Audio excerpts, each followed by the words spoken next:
Alors voilà, pour ma lampe déco, je veux sauvegarder le mode d'affichage et la luminosité des LED en EEPROM pour pas que l'utilisateur, à chaque fois qu'il éteigne et qu'il rallume, soit obligé de régler son mode favori. Donc je vais enregistrer ça en EEPROM.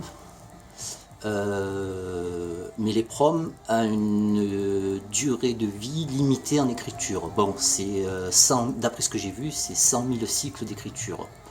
Bon, ça donne quand même la marge. Mais j'ai quand même fait une technique pour augmenter le nombre de cycles de 256 fois, puisque j'ai deux données enregistrées. Ça fait deux données, chaque donnée prend deux cases, puisque c'est des entiers. Ça fait 1024 divisé par 4, ça fait 256.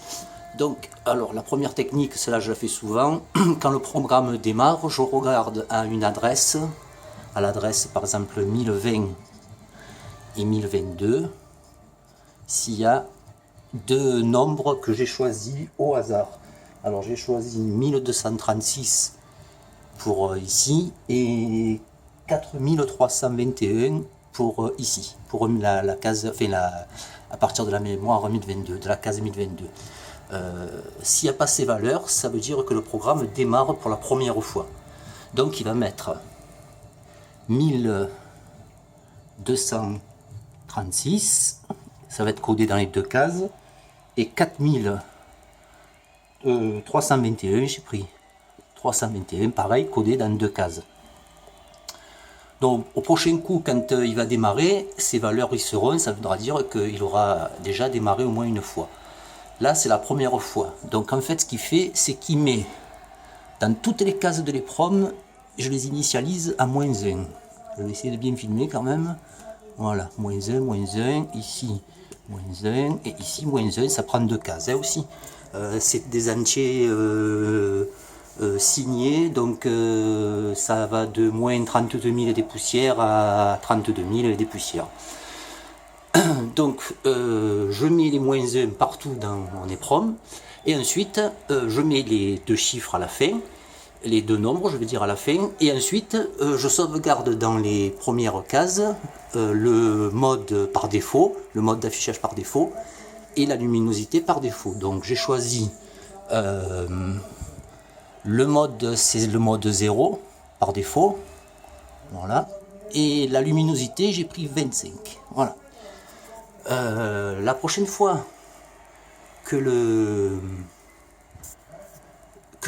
programme donc redémarre, ce qu'il fait, c'est qu'il va, il va lire toutes. Bon, d'abord il va regarder s'il y a bien les valeurs, ça veut dire qu'il a démarré déjà une fois, et ensuite il va chercher un -1, clac. Là il y en a un à l'adresse 4. Donc en fait, je sais que ce que j'ai à récupérer, ça se trouve à l'adresse -4 et à cette adresse -2. Et je récupère les deux chiffres. Les deux nombres, je veux dire. Voilà.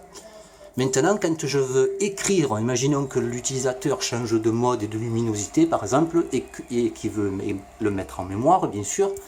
Ce que je fais, c'est que je balaye la mémoire et je cherche pareil, et je cherche le premier -1. Dans le premier -1, je vais mettre le nouveau. Mettons, c'est le mode 8 qu'il a choisi. Je vais mettre le nouveau mode, le 8. Et par exemple, mettons, il met une luminosité un peu plus forte, il met 100. Voilà. Je vais faire encore 4 cases. Voilà. 3, 4, voilà. Donc là, pareil, au redémarrage, donc là, il y a toujours -1, hein, puisque j'ai tout formaté dès le début. Donc au prochain démarrage, ce qu'il fait, pareil, il cherche, donc il va voir s'il y a les deux chiffres, ils y sont bien sûr, il cherche le premier -1, et il sait qu'à cette adresse -4, il y a le mode, et à cette adresse -2, il y a la luminosité, voilà. Et pour sauvegarder un autre mode, pareil, je balaye au premier -1, je sais que c'est à partir de là que je dois sauvegarder. Voilà, je ne sais pas si j'ai été bien clair, mais c'est ma technique.